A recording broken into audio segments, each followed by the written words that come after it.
በጎ ስራ የህይወት ስንቅ ነው። የዛሬው እንግዳዬ መርህ ቃል ነው። ሰላም ጤና ይስጥልኝ ውድ የመልካም ሰው ቲዩብ ቤተሰቦች በያላችሁበት ሰላም ለእናንተ ይሁን። እኔ ደህና ነኝ እግዚአብሔር ይመስገን። ዛሬ አዲስ እንግዳ ወደ እናንተ ይዤ ቀርቤያለሁ። የዛሬው እንግዳዬ የቀድሞ የኢትዮጵያ ብሔራዊ እግር ኳስ ተጫዋችና የአጋር በጎ አድራጎት ማህበር መስራች ናቸው። እኒህ አንጋፋ ሰው ለኢትዮጵያ ብሔራዊ ቡድን ተሰልፈው በአምስተኛ፣ ስድስተኛና ሰባተኛ አፍሪካ ዋንጫ ውድድር ላይ ተጫውተዋል። እንደዚሁም በክለብ ደረጃ ለስመጥሩ ቅዱስ ጊዮርጊስ ክለብ 9 ቁጥርን በመልበስ ለረጅም ጊዜ ተጫውተዋል። በጣም የሚደንቀው ከፕሮፌሽናሉ ክለብ ከማንቸስተር ዩናይትድ ተጫዋቹ ከጆርጅ ቤስት ጋር ተጫውተዋል። እኒህ የተከበሩ እንግዳዬ በሜዳ ውስጥ በሚያሳዩት ልዩ ጥበብ ኳስ ጥበቡ ወይም ኳስ ፊደሉ ወይም ደግሞ ጠበንጃው ተብሎ በአድናቂዎቻቸው ስም በክብር ይጠራሉ። ወዳጅ ዘመዶቻቸው ስለኒህ ታላቅና አንጋፋ የኢትዮጵያ እግር ኳስ ተጫዋች ሲመሰክሩ መልካም ሰው ናቸው፣ ጸባይ መልካም፣ ሰው አክባሪ፣ እግዚአብሔርን የሚያከብሩ፣ ሰዎችን በፍቅር የሚያናግሩ፣ ታናሽ ታላቅ ሳይሉ ክብርን የሚሰጡ ድንቅ አባት ናቸው ይሏል። እንግዲህ እኒህ ድንቅ አባት ማን ናቸው ብላችሁ ሳትጠይቁ አትቀሩም። አሁን ወደ እሳቸው ቤት እሄድና አቀርብላችኋለሁ። ከኒህ አባት ብዙ ትምህርት እንማራለን። በተለይ በዚህ ዘመን እግር ኳስ ተጫዋች ወጣቶች ይህ ፕሮግራም እንዳያመልጣቸው ላይክ፣ ሼር፣ ሰብስክራይብ እያደረጋችሁ ለብዙዎች አዳርሱ። እኔ ጥሩ ቆይታ እንደሚኖረኝ ተስፋ አደርጋለሁ። እናንተም አብራችሁን ከኔ ጋር ቆዩ። በዚሁ አጋጣሚ መልካም ሰው ቲዩብን ላይክ፣ ሼር፣ ሰብስክራይብ እያደረጋችሁ ቤተሰብ እንድትሆኑ በፍቅር እጠይቃለሁ። አመሰግናለሁ።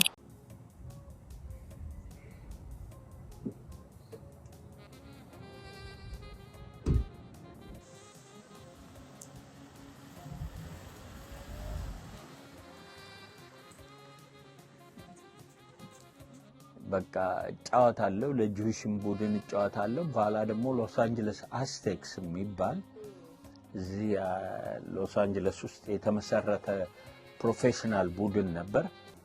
ዳግማዊ ምኒልክ ትምህርት ቤት ገባሁ። ዳግማዊ ምኒልክ ትምህርት ቤት ያው እየተማርኩ እስከ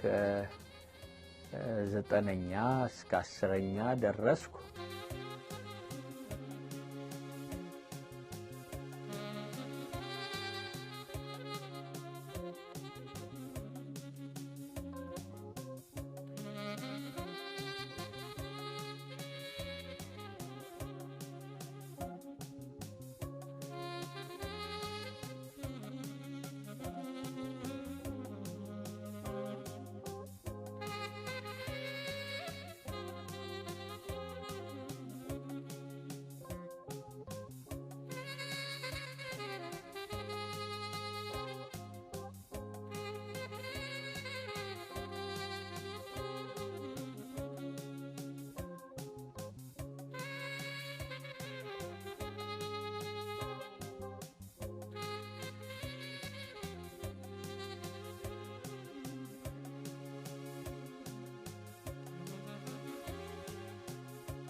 እንግዲህ የተወደዳችሁ የዛሬ እንግዳ ቤት ገብቻለሁ። እየደረስኩ ነው። ይሄው እንደምታዩት ቤቱ በጣም ያምራል። መኖሪያ ቤታቸው ይሄ ነው። ወደ ውስጥ ገብቼ ደግሞ ቆይታዬን አሳያችኋለሁ። አብራችሁን ቆዩ። ሰላም ጤና ይስጥልኝ። ጤና ይስጥልኝ። እንዴት አሉ? እግዚአብሔር ይመስገን። እስኪ ራስዎትን በማስተዋወቅ ይጀምሩልኝ። ኦኬ፣ እንግዲህ ስሜ ፍስሐ ወልደ አማኑኤል ይባላል። ከበጅሮንድ ወልደ አማኑኤልና ከወይዘሮ አየለች በሻህ አራተኛ ልጅ ነኝ። እንዳሳየሁሽ 3 ከላይ አሉ፣ 3 ከታች አሉ። የመጀመሪያዋ የምስራች ወልደ አማኑኤል ትባላለች፣ በህይወት የለችም። ሁለተኛው ይልማ ወልደ አማኑኤል ይባላል፣ መሐንዲስ ነው፣ እሱ አለ። ሶስተኛው ጌታቸው ወልደ አማኑኤል፣ እሱ በህይወት የለም። አራተኛ ነኝ። አምስተኛ አናንያ ወልደ አማኑኤል ይባላል። እሱም በሕይወት የለም። ስድስተኛ አልማዝ ወልደ አማኑኤል ትባላለች። ሰባተኛ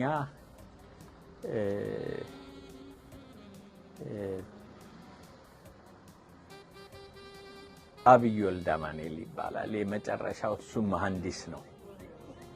ሁሉም ልጆች ወልደዋል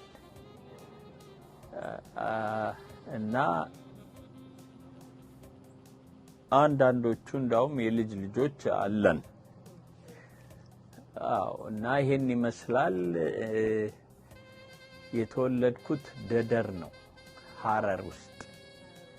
አዎ ደደር እና ደደር ነው። ከዛ በጣሊያን ጦርነት ጊዜ ከደደር እንደገና ወደ ሐረር ተመለስን። ሐረር በጣም ጥሩ ሀገር ናት። አየሩም ግሩም ነው እና ከልጅነት ጀምሮ ድሪም የማረገው ጥሩ የእግር ኳስ ህልም እንደ ህልም የማየው የነበረው የእግር ኳስ ጥሩ ተጫዋች ሆኜ በቃ ይሄን ሁሉ ሰው አስጨኬ ነበረ የምለው። እንግዲህ በእኔ አስተሳሰብ ያ ነገር እየሆነ ነው ይመጣልኝ እና መጀመሪያ ራስ መኮንን ትምህርት ቤት ነው ጀማሪ ትምህርት ቤት ሐረር ነው የጀመርኩት። ከዛ ልዑል ራስ መኮንን ትምህርት ቤት ሐረር ገብቼ ለሶስተኛ ቡድን ስጫወት ቆየሁ። ሐረር በቃ ዋናው ኢንተርቴይንመንት ዋናው ትልቁ የሰው መደሰቻ መዝናኛ የሚሆነው የእግር ኳሱ ጨዋታ ነው። አንደኛ በሐረር መስፍን ሐረር የሚባሉ የሐረር ቡድኖች፣ በወዲያ በኩል ደግሞ የጦር ሰራዊት የመቻል ቡድን በኋላ ለኢትዮጵያ ቡድን ሁሉ የተጫወቱ እነ ስጦታ የሚባል አንድ ባይከዳኝ የሚባል እነሱ ሁሉ የተገኙበት ሌሎችም ተጫዋቾች የተገኙበት ነው እኔም ሳልቀር እና በጣም ጥሩ ኳስ ተጫዋቾች ሐረር አፍርቷል ብዙ። ከዛ በትምህርቴም አንደኛ ደረጃ እስከ ስድስተኛ ይመስለኛል ስድስተኛ አንደኛ ደረጃ ተምሬ ከዛ ወደ አዲስ አበባ ሄጄ ዳግማዊ ምኒልክ ትምህርት ቤት ገባሁ። ዳግማዊ ምኒልክ ትምህርት ቤት ያው እየተማርኩ እስከ 9ኛ እስከ 10ኛ ደረስኩ። በኋላ እንዳውም ወደ አሜሪካ ልመጣ ስል አሜሪካን ኢንስቲትዩት የሚባል ትምህርት ቤት ገብቼ እዛም ተምሬ የ12ኛ እንትኔን እዛ ነው የወሰድኩት። ከዛ በኋላ አሜሪካን አዲስ አበባ መጣን። አዲስ አበባ ምኒልክ ትምህርት ቤት በጣም የታወቀ ነው አዲስ አበባ ውስጥ እና እዛ ደግሞ ሁሉም በቃ እኛ ጋ ግባ ነው የሚሉኝ እና ኳስ ፊደሉ ነው ደግሞ የሚሉኝ። ስለዚህ በቃ እኔም ገባሁ 6ኛ ክፍል። የዛን ጊዜ አንዳንድ ሰዎች ሁለት ሰዎች ብጠራ ለምሳሌ ጂማ ገለታ የሚባል የክፍላችን አለቃ ነበር። ከኛው ጋር ደግሞ ከሚማሩት አንዱ እንድሪያስ እሸቴ አብረን ክፍሉ አንድ ክፍል ነበር እና ያው በምኒልክ ውስጥ በጣም ፖፑላሪቲ በጣም አዲስ ሰው የመጣለ ከሐረር ምናምን ተብሎ ብዙ ይወራ ነበር። በኋላ ደግሞ ክቡር ዘበኛ ሲ ቡድን ውስጥ ገባ። እኔም ሸዋንግዛውም ጥበበ መንክር የሚባል እና ሶስታችንም ታዲያ በታህሳስ ግርግር ምክንያት ጋሽ ነቃቸው ይፈልገን ስለነበረ ሶስታችንም ወሰደን እና ጊዮርጊስ ገባን እና ጊዮርጊስ ከገባን በኋላ ነቃነቅ ነው ቡድኑን በጣም እስካሁን ድረስ አንዳንድ ሰዎች ከኢትዮጵያ የሚመጡ እናንተ ፉትፕሪንታችሁን ትታችሁ ሄዳችሁ እኛ አሁን እንሰቃያለን ይላል እና ጥሩ ማስታወሻ ነው። 3 ጊዜ በተከታታይ ቻምፒዮን ሆነን ቀለበት አለች እንደዚህ የወርቅ ቀለበት ለእያንዳንዳችን ሙሉ ሱፍ ለእያንዳንዳችን የተሰፋልን ጊዜ አለ እና ያ ቡድን ሶስቱንም እንትን በመደዳ ነው 3 ጊዜ በማከታተል ቻምፒዮን ሆነ አዲስ አበባ።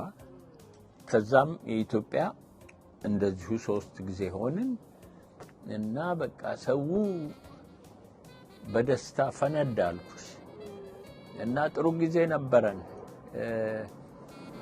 ትምህርቱንም አልተውኩም። አባቴ የፈረንሳይ ተማሪ ነው እና በቃ ትምህርቴን እንድማር የማረገው ነገር የለም። ሁሉ ቀን እኔ ኳሴን ደብድቤ ስመጣ አቧራ ነው እግሬ የሚሆነው። እንደገና ቅጣት አለኝ ከሱ ጋር።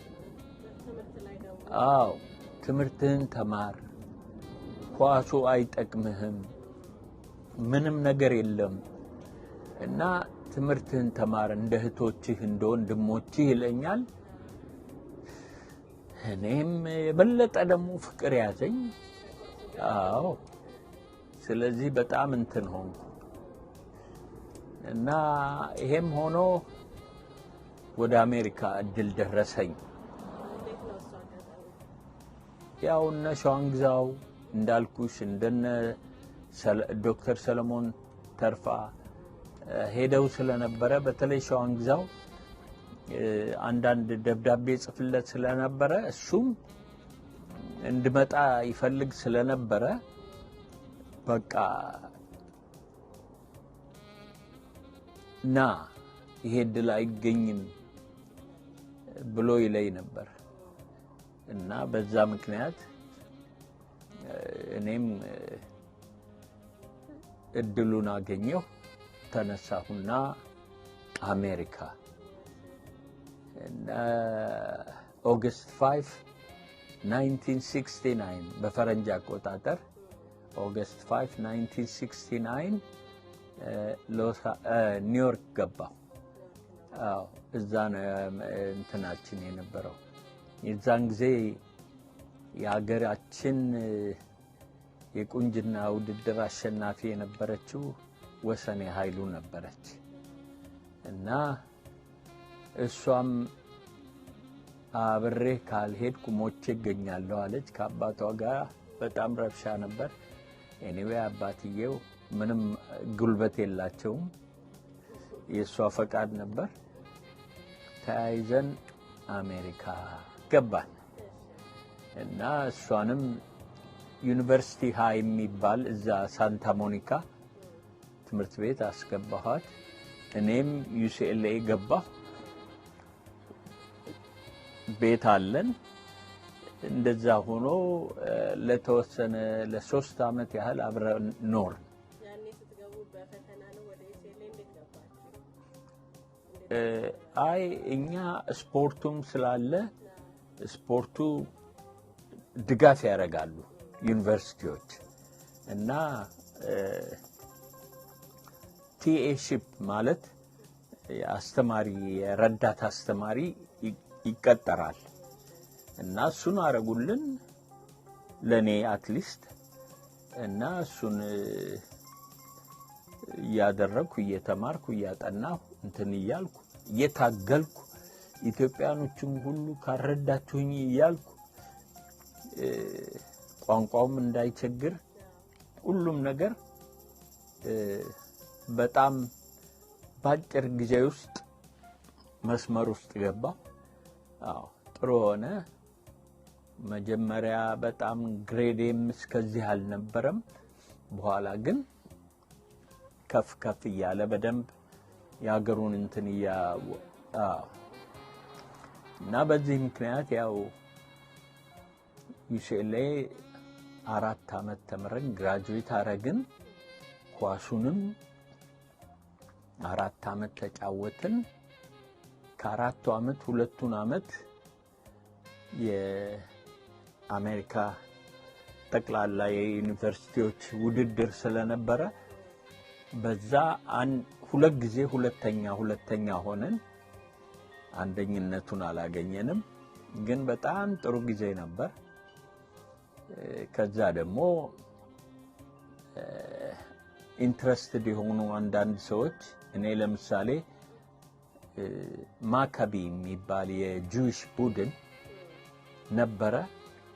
ለሱ ማስተር ሴንስ ሰራ እነሱ ሙሉ ክፍያውን ከፍለው ነው ያስገቡኝ ማካቢ እና በዛ ምክንያት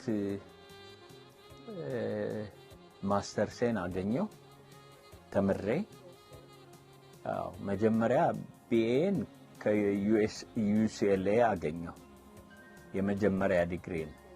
ሁለተኛ ዲግሪን ደግሞ ማስተር ሴን ከካሊፎርኒያ ስቴት ዩኒቨርሲቲ ሎስ አንጀለስ ካል ስቴት LA ከሱ አገኘው። ከዛ በኋላ እንደገና ደግሞ በኢንተርናሽናል ሪሌሽን ከUSC እየተማርኩ እንትን እያልኩ እንደገና ደግሞ ከዛ በኢንተርናሽናል ሪሌሽን ማስተር ሴን አገኘው። ስለዚህ ዱዋል ማስተርስ ሆነልኝ። አባቴም ደስ አለው።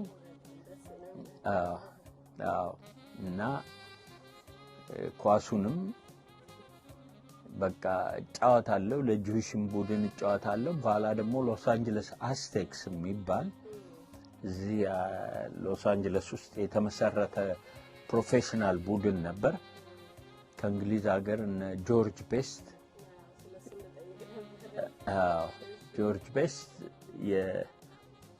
በአንድ ወቅት አሉ ከሚባሉት የዓለም ተጫዋቾች is one of them የታወቀ ነው። እንዳውም MVP ተብሎ ነበር አንድ አመት።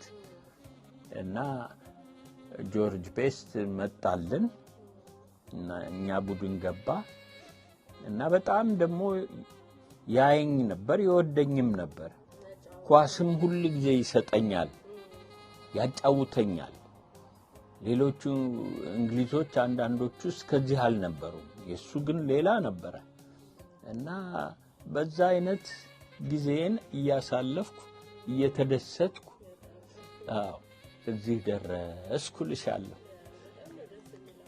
ዛ የኢትዮጵያን የእግር ኳስ ቡድን ፌዴሬሽን አቋቋምን። የዛም ፌዴሬሽን አንደኛ በኤልኤ የተመሰረተውን የኤልኤ እንትንን ቡድን የኤልኤ ኮከብ ቡድን የሚባል ኤልኤ ስታር ቡድን ለሱ መስራች ነኝ፣ መሪም ነበርኩ። በቃ እሱም ጥሩ ቡድን ሆነ። አሁን በሰሜን አሜሪካ የእግር ኳስ ፌዴሬሽን 7 ጊዜ በማሸነፍ ከሁሉም ቡድን አንደኛ ነው።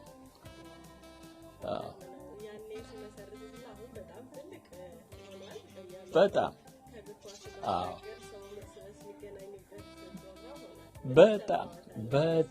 በጣም ይገርምሻል።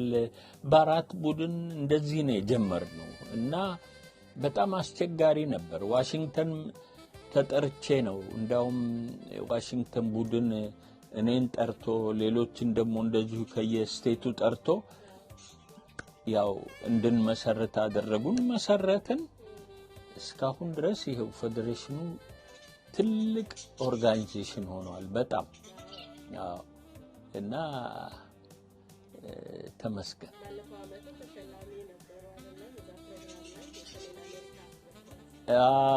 እሱም ደግሞ እንግዲህ እንዳልኩሽ 42 ዓመት አልተለየሁትም በነፃ ነው 42ቱንም ዓመት ከመስራችነት እስካሁን እስካለሁበት ደረጃ ድረስ ከፌዴሬሽኑ ጋር አብረን ነበር ከኔም ጋር ደግሞ ማቲያስ ሙልጌታ የሚባል በ800 ሜትር በትምህርት ቤቶች ሬከርድ የያዘ ሯጭ ነበር ሜክሲኮ ስንሄድ ከነሱ ጋር ነው ማቲያስም አንዱ ነበር ከሱም ሌላ ደግሞ መሐሪ ታዬ የሚባል ነበር መሐሪ ታዬም ምኒልክ ትምህርት ቤት ድሮ እያለ ሁሉ አውቀዋለሁ እና ባልቢትሮነት በተጫዋችነትም ይሞክር ነበር በጣም እና አሁንም አብረነን እንዳውም ከጥቂት ሳምንት በፊት ሰሜን አሜሪካ የእግር ኳሱ ስለሚቀጥል ደውለውልን ኮንፈረንስ ኮል ተወያይተን ነበር ዛሬም እንዳውም ለመንግስቱ መደወል አለብኝ ለኛ እንትን ለሚመራ እና ቲኬቱን እንዴት እንደምናረግ ምናምን እነጋገራለሁ እያልኩ አስብ ነበር እና በጣም ደስ የሚል ነው ዛም ላይ አስተዋወቁን በጣም ካባ ሁሉ ሰጥተውናል የዚህ ዝግጅት አስተባባሪ የዚህ ዝግጅት ደጋሽ የሆነውንም ሰው ወደ መድረክ ጠራለሁ ምናልባት በ1980 የምስራቅና መካከለኛ ሻምፒዮን በሆነው ቡድን ውስጥ ነበር ዳኙ ገላግለን ታሪክን ያስታወሰን ታላቁ እግር ኳስ ተጫዋች መንግስቱ ሁሴን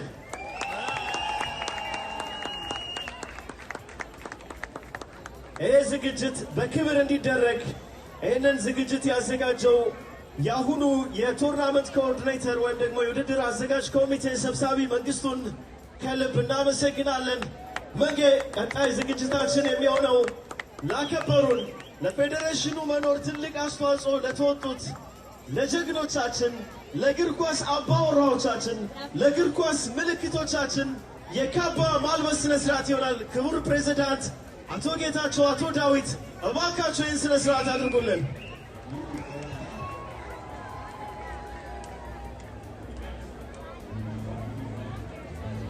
ሞራል የለም ምስጋና ለጀግኖቻችን Please give it up for this year's recipients of the Kappa. These are our fathers who have served for many years in the community. Please give it up one more time for our 3 recipients of 2024 Kappa Certificate and Award. ኢትዮጵያን በእግር ኳሱ መድረክ ያስደነቁት ፍስሐ ወልደ አማኑኤል በኦሎምፒክ መድረክ ያስጠሩት ጋሽ ባህሪ አቶ ማቲያስ እንዲሁም ደግሞ ዳኛ ማሪ ክብር ይገባቸዋል ሞራል አትላንታ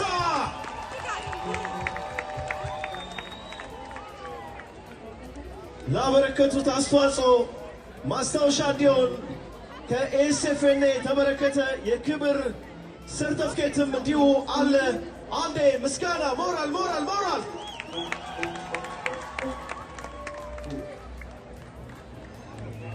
ይህን ላዘጋጃችሁ ይህ እንዲሆን ላደረጋችሁ ለሁላችሁም ምስጋና እንዲገባችሁ ከልብ እንመኛለን ጀግኖችን ስናወድስ ጀግኖችን መፍጠር እንችላለን እነኚህ ሕይወታቸው እግር ኳስ ኑሯቸው እግር ኳስ ታሪካቸው እግር ኳስ የሆኑ ጀግኖቻችን በእናንተ በታዳጊዎች በወጣቶችና በታሪክ አዋቂዎች ሲመሰገኑ ደስታው ልዩ ነው እግር ኳስ ፍቅር ብቻ ነው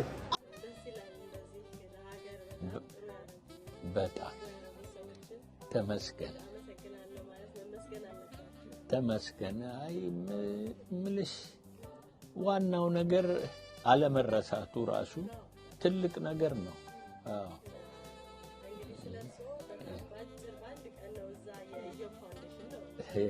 ልክ ነው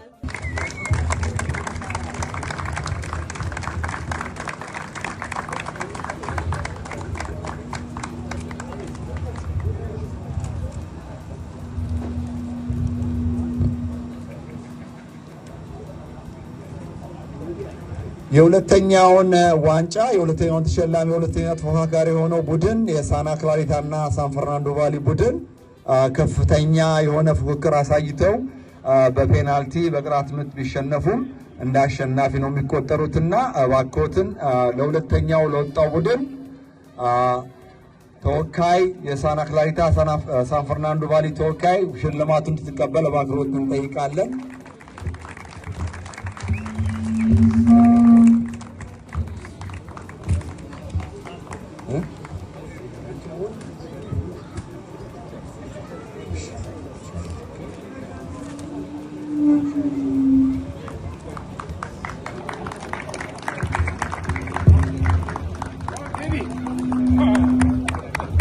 በዚህ በጎ አድራጎት ድርጅት ብዙ የተማርነው ነገር አለ። በጣም ብዙ መልካም ሰዎች በየቦታው አሉ። እግዚአብሔር የተመሰገነ ይሁን። እንደናንተ ልክ ነው። አይባልም ምንም አይደለም። ታንኪዩ አመሰግናለሁ። ታንኪዩ ነሽ። እውነት ነው።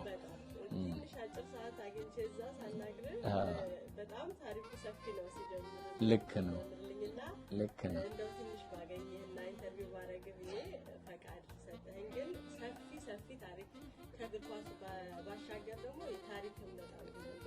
ተመስገን።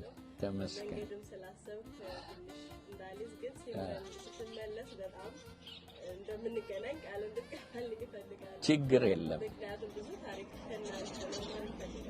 ችግር የለም። እንኳን ለሀገራችን ልጆችና ሰዎችና ለውጭም ሀገር ይሄው በየጊዜው ሲጠይቁ ምን ሰጣው ነው። ስለዚህ ችግር የለም። መማር አለበት። እና ወደ ኋላ የአፍሪካ ዋንጫ አንዴ ቅድም መንሽን አድርገን ነበር። የመጣሁት የነበረው የዛን ጊዜ 10ኛ አፍሪካ ዋንጫ ውስጥም ቡድን ውስጥ የለውም። ቡድኑ የተመሰረተው በጣም 6-7 የሆኑ የኤርትራ ተጫዋቾች ያሉበት ከሌላ ቦታ ደግሞ ከድሬዳዋና ከአዲስ አበባ 1-3-4 የሚሆኑ በየቦታው የተገኙ ተጫዋቾች አንድ ላይ ሆነው ልምምድ ኮንስታንትሊ ሲያደርጉ የነበሩ በጣም ይሄን ዋንጫ ለማስቀረት ከወኔ ጋር ነው ይጫወቱ የነበሩ። በተለይ ኤርትራውያኖቹ፣ ሌሎቹም እንደዚሁ ነዋድ እነ መንግስቱ በጣም እንትን ነበራቸው ጉጉት እና እውነትም ተጫውተው አሸነፉ፣ ዋንጫውን አገኙ። እና ደስ የሚል ነው። ያ ኢሜጅ ነው እንግዲህ ለኛ በተለይ በዛን ጊዜ የነበርነው ከወጣት ቡድን እየመጣን የነበርነው ተጫዋቾች እኔ ሸዋንግዛው፣ ጌታቸው ዱላ፣ ኑሬ፣ ጌታቸው አብዶ እነኚህን የመሳሰሉት ሁሉ በጣም ገና በጠቅላላ በኢትዮጵያ ደግሞ ስቴጂ ከኤርትራም ቡድን ብትወስጂ ከቴሌ ከአስመራም ቡድን ብትወስጂ እነኚህ ሁሉ አንድ ላይ ሆነን በጣም ጥሩ እንትን ነበረ። እንዳውም ህዝብ ጮሆ አንድ ጊዜ እኛና ብሔራዊ ቡድን ግጥሚያ አድርገን ብሔራዊ ቡድን ተናዶ ስለነበረ 9-1 ነው 9-2 አጠጣን፣ አሸነፉን። በጣም ብዙ ነው።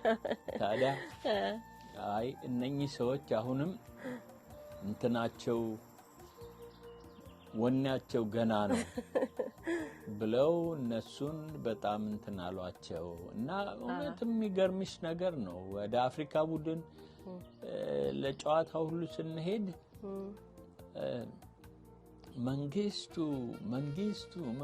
ነው የሚሉት ገና ከእንትን ላይ ሳንኖር ገና ዛዊታው እና ጥሩ ስም ነበራቸው። ኢታሎና መንግስቱ ወርቁ እግዚአብሔር የፈጠራቸው ናቸው በኢትዮጵያ ደረጃ the best በእውነት ኳሊቲ ያላቸው የሚግባቡ በቦታቸው እና ፈረንጅን ሁሉ ጦጣ ነበር የሚያደርጉት። አዎ በጣም ችሎታቸው ሌላ ነው። ጉልበታቸውም እንደዛው ነው። ሰውነታቸውም ዌል ቢልት ነው። ይጋፋሉ ሲያስፈልግ፣ ሲሮጡ ይሮጣሉ። ቴስታም ሁለቱም ሌላ ናቸው እና ወንድምየው ራሱ ሉቺያኖ በጣም የሚያደንቃቸው ነበር። እግዚአብሔር ይሄን ትልቅ እድል ነው ለኔ የሰጠኝ ይል ነበር እና እነሱን የመሰሉ ተጫዋቾች ተክቶ መግባት በጣም እድለኝነት ነው። ቴክስ እንትን እኔም አሁን መንግስቱ ወርቁ እነዚህን የመሰሉ ተጫዋቾች የኛ ትውልድ ማወቅ አለበት። ታሪክ በጣም በስም ነው እንጂ ምናቅ በደም ዲፕሊ ስለማናቅ ስለነሱም በደንብ ቢነግሩኝ ደስ ይለኛል። ስለጋሽ ድነቃቸው እንደዚህ በስም ነው እኛ ምናቃቸው በደም ታሪክ አናቀ። አሁን ልጅየው አንዱ ለጊዮርጊስ ይጫወት ነበር እና ከነሱ ከቤተሰቡ አንዳንድ ጊዜ ኢንፎርሜሽን ቢቻልሽ ብትወስጂ ጥሩ ነው። እሺ መንግስቱ በተለይ ኢታሎ እነኚህ ሬከርድ መደረግ ነበረበት። ጨዋታው ራሱ በእንትን በምስል ቪዲዮ በምስል እንትን ተብሎ ሲጫወቱ ለአሁኑ ማስተማሪያ ይሆን ነበር። ለጥንካሬያቸው በጣም እና የኛንም ጊዜ አስታውሳለሁ። ወጣት በነበርንበት ጊዜ ኬንያ ሄደን ከኬንያ የእንግሊዝ ቡድን ጋራ ነው ግጥሚያ ያረግነው የነበረው ያደረግነው እና ጦጣ ነው ያረግናቸው በጣም እንግሊዞቹን እንዳልነበሩ። ለዚህ ነው ኢታሎ ደግሞ የዛን ጊዜ እግሩን እዚህ ጋር ተሰብሮ ነበር። ስለዚህ የኛን እንትን በጣም ወደ ላይ አውጥተውት ነበር ያለ አቅማችን። አሁን ያሉትስ ወጣቶች እንዴት ይማሩን? አሁን ወደ ነበረው ይሄ የአፍሪካ ዋንጫ ወደ ማሸነፉ ለመሄድ ምንድነው ማድረግ ያለባቸው? አንደኛ ነገር ገንዘብ በመጠኑ መሆን አለበት። በጣም ፎከስድ ሆነዋል ገንዘብ ላይ አንደኛ። ሁለተኛ ደግሞ ጨዋታው ከነ ድሮቹ ተጫዋቾች ጋራ የሚመጣጠን አይደለም። አንዳንድ ጊዜ የሚወልዳቸው ተጫዋቾች አሉ በየቀኑ ልምድ የሚያረጉ ዝናብ ሆነ ምን ሆነ የማይሉ እና ዋናው ነገር ዲሲፕሊን ያስፈልጋል። ስፖርቱ ዲሲፕሊን ይጠይቃል በጣም ዴዲኬሽን እና ያዋጣኛል እኔ አንዱ ሆናለሁ ብለሽ ካልሽ ትሆኛለሽ። መስራት ነው ኤቭሪ ዴይ፣ ማጫወት ነው መጫወት ነው ኤቭሪ ዴይ and you will be the best። ፍላጎትን በደንብ ያስፈልጋል አይደለም? ተፈልጎ ሲሆን እና እንደዚሁ ይለያያል ነው። ልክ ነሽ በጣም ወጣቱ መበርታት አለበት በደንብ። ገንዘብ ላይ ቢዝነስ ላይ ምናምን ላይ ፎከስ ይሆናሉ ቶሎ ወዲያው። እንዲያለ ደግሞ ሐሳብሽ ደግሞ ከዚህ ሲረበሽ ሲወጣ የጭንቅላት አስተሳሰብ ሁሉ እንትን ይሆናል። ይሄ ነው ፕሮብሌም። እንደናንተ እንግዲህ ከናንተ መማር አለበት ወጣቱ። ሀገርንም ለማስጠራት መሆን አለበት መነሻቸው አይደለም ገንዘብ ላይ ከሚሆን። ታዲያ አሁን በስፖርቱም ሆነ በተለያዩ ማህበራዊ ነገሮች ላይ በዳያስፖራ የሚኖረው ወጣቱም ሆነ አዋቂው አሁን ካለው በተሻለ ሁኔታ ተሳትፎ እንዲኖረው ምን ማድረግ አለበት ይላሉ?